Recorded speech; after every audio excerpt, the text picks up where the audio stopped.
Allô, bonjour. Oui, bonjour, c'est Régis. Bonjour Régis. Bonjour Régis. Alors, bonjour Arnaud, bonjour Franck. Alors, ma question, je vais essayer d'aller à l'essentiel, c'est comment gérer mon émotivité, en fait, qui a tendance un peu à me bouffer, qui m'a déjà joué des tours. Alors voilà. On n'entend pas du tout, Régis, ton émotivité. J'espère que tu n'es pas dans cet état parce que tu essayes de nous séduire. Non, non, non, pas du tout. Moi, je suis un peu impressionné, j'avoue. Enfin voilà, j'essaie comment dire, de me reconnecter à mon hypersensibilité. J'avoue que ça m'a causé quelques pépins de santé. Ouais. Du coup, bah voilà, je voulais savoir comment un peu juguler ça, quoi, juguler. Yes. En fait, j'ai eu cette question ce matin, donc elle revient. Tu sais, l'hypersensibilité, Régis, c'est quand tu essayes de contrôler ta sensibilité. C'est-à-dire que tout ce que tu essayes de contrôler en toi devient hyper, d'une manière ou d'une autre. Et tu deviens hypersensible quand tu essayes justement de juguler ou de gérer ta sensibilité. Ah oui, d'accord. Et le phénomène, en fait, c'est qu'on t'a vendu l'image de l'homme sûr, de l'homme stable, de l'homme qui sait où il va, ce qu'il a à dire, etc. Et que du coup, essayant de coller à cette espèce d'idéal hollywoodien de l'homme, tu te retrouves en contradiction avec ce qui se passe à l'intérieur de toi. Et à essayer de forcer le trait pour faire preuve de stabilité, de savoir où tu mets les pieds, etc., bah, tu te retrouves avec un immense décalage entre l'homme que tu veux présenter et les remous intérieurs, tu vois. Ouais. Moi, j'ai l'impression que notre planète, si je peux le poser comme ça, a bien besoin d'hommes qui acceptent leur vulnérabilité, leur fragilité et leur sensibilité. Et que, en fait, peut-être qu'on souffre tous de cette espèce d'image de l'homme puissant, de l'homme viril, de l'homme stable, et que, au contraire, t'as un truc à offrir avec ça. Moi, je pense, parce que je suis un gars sensible également, que je suis pas débordé par ma sensibilité parce que je la laisse s'exprimer au fur et à mesure qu'elle survient. Et si j'essayais de la juguler, je me retrouverais très vite avec des nœuds dans la gorge et des sentiments de panique, tu vois. Ce qui est marrant aussi, c'est que j'ai assez facile à m'exprimer avec toi, là, tu vois, sachant que je suis filmé. J'ai facile à parler dans un groupe de 200 personnes, mais j'ai un mal de chien à demander ma route dans la rue, parce que, en fait, je suis un gars timide. Et c'est parce que j'essaye pas de cacher cette timidité que finalement j'arrive à la respirer. Mais si j'essayais de la camoufler, je deviendrais... je finirais en fait par paniquer et puis par faire une démonstration d'encore plus de timidité que celle qui est réellement ressentie. Moi j'ai l'impression que ce qui te manque là en fait comme donnée, c'est que je crois que t'as pas bien compris les femmes et que tu sais pas à quel point elles en ont ras-le-bol justement de cette image du gorille viril qui sait absolument tout sur tout. Et que parfois en fait il y a grand besoin d'avoir un gars vulnérable, qui sait pas forcément, qui n'est pas hyper stable en société, mais qui sait exprimer ses sentiments. Je pense que tu as un atout. Le tout, c'est que quand tu reconnais cette énergie comme étant une qualité, tu peux t'en servir. Lorsque tu la poses en défaut, elle te déborde. Ah oui, d'accord. C'est un peu comme ça en fait pour tous les défauts et les qualités, si tu veux, Régis. Quand il y a une énergie qui se présente, quelle qu'elle soit, ça peut être radinerie, générosité, elle peut être orgueil, humilité, elle peut être timidité ou extraversion, puisque simplement ce sont des énergies polarisées. Quand on le prend comme une qualité, ça nous sert. Quand on le prend comme un défaut, ça nous déborde. Ah oui, d'accord. Voilà, donc j'irai dans cette direction-là. En plus... je crois qu'il y a une confusion, c'est-à-dire que toi tu appelles ça de la sensibilité et moi j'appelle ça, si je me fie à ce que je ressens chez toi, j'appelle ça de la douceur. Et on dirait en fait que ce qui est difficile pour toi, c'est que tu n'arrives pas à te reconnaître dans le papa ou dans le père, puisque c'est comme si tu avais pris les atouts de ta mère pour faire une vie d'homme.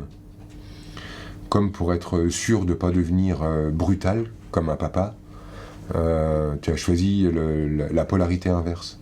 Mais plutôt que de chercher dans la question de la sensibilité et d'être débordé par ta sensibilité ou quoi, je pense que tu as peur de ta douceur. Et je pense que si tu as peur de ta douceur, c'est parce que tu crois que tu vas être taxé de lâcheté.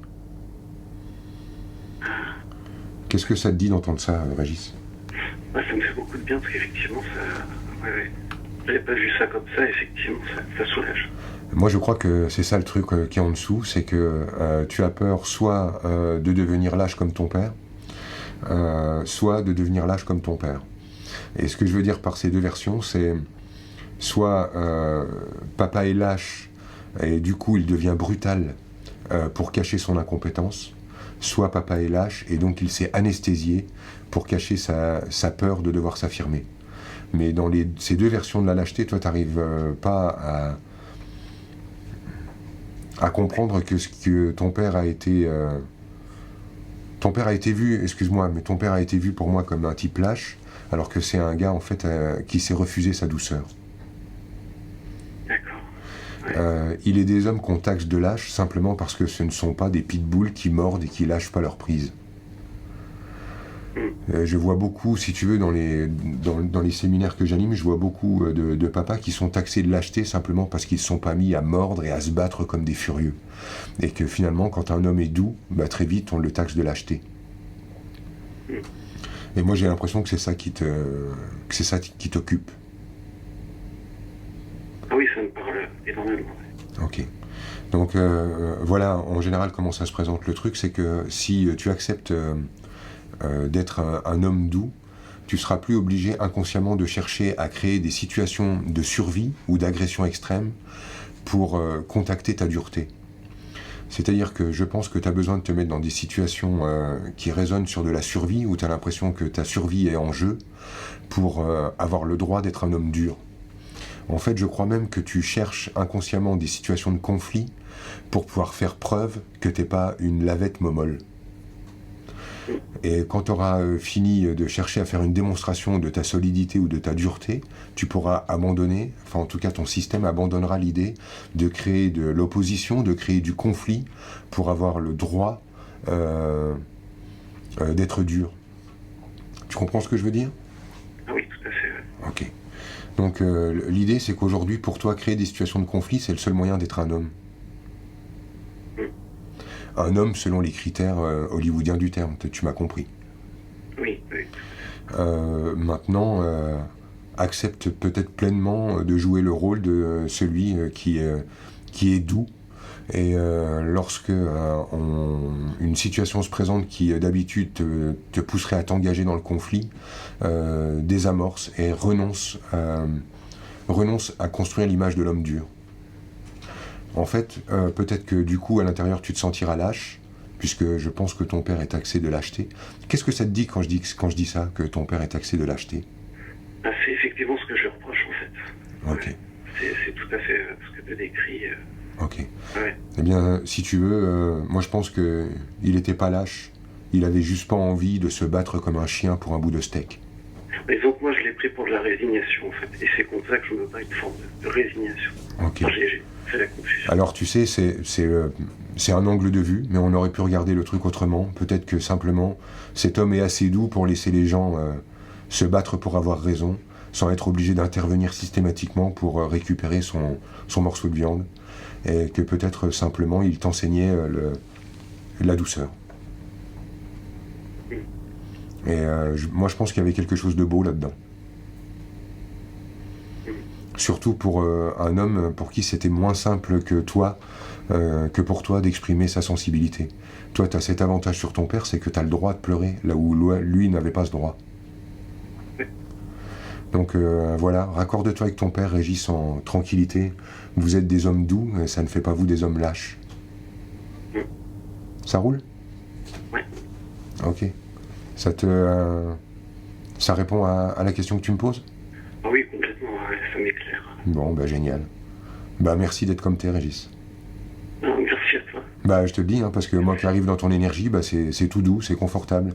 Moi je trouve pas ça résigné, je trouve ça tranquille. D'accord. Merci Régis. Merci Régis. Merci à vous. À bientôt. Au revoir. Bonne journée. À bientôt. Quand tu rentres dans l'énergie de Régis, c'est tout doux. Ouais, c'est presque, il est honteux de pas se battre. Alors que moi, je dis, waouh, purée, ça fait du bien.